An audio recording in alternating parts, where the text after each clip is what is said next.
Good evening. A woman who crashed a minibus, killing her teenage son and injuring several students, has been spared jail time. A court's heard 47-year-old Miranda Coventry is suffering severe depression and needs medical treatment. 11 students from Sunrise Christian School were returning from a school camp at Narracourt when their minibus, driven by Miranda Coventry, ran off the Dukes Highway and struck a tree. Killed was Coventry's 15-year-old son, Tim, while several injured students had to be cut out of the wreckage. The dead boy's mother pleaded guilty to a charge of aggravated driving without due care. Judge Michael Boylan found that before the accident, Coventry had been deliberately swerving the bus for the amusement of the students. But it was a windy day and there was conflicting evidence as to what caused her to lose control of the bus.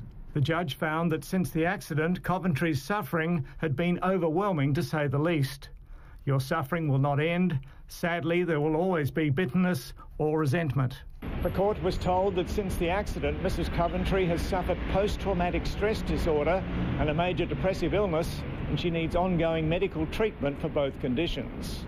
Coventry was given a 3-month suspended jail sentence and a 6-month driving ban. The judge said the case was a tragic reminder of the need to wear seatbelts.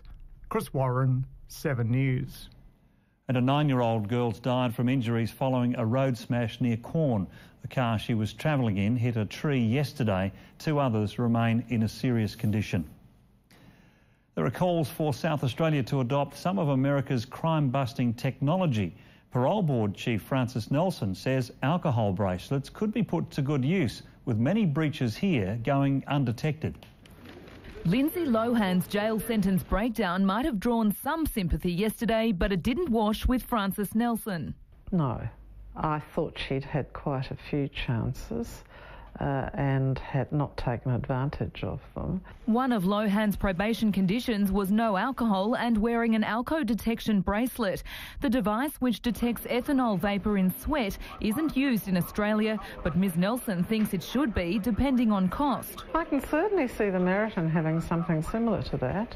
I think it would be a very effective management device. Ms Nelson says there are up to 1,000 people on bail or parole in SA who are banned from drinking, but breaches are hard to police and often go undetected.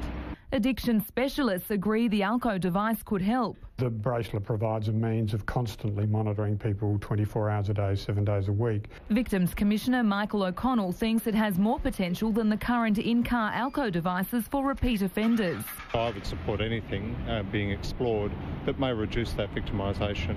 The government says in-car alco devices are working to stop people from drink driving. Gertie Itzikowski, 7 News.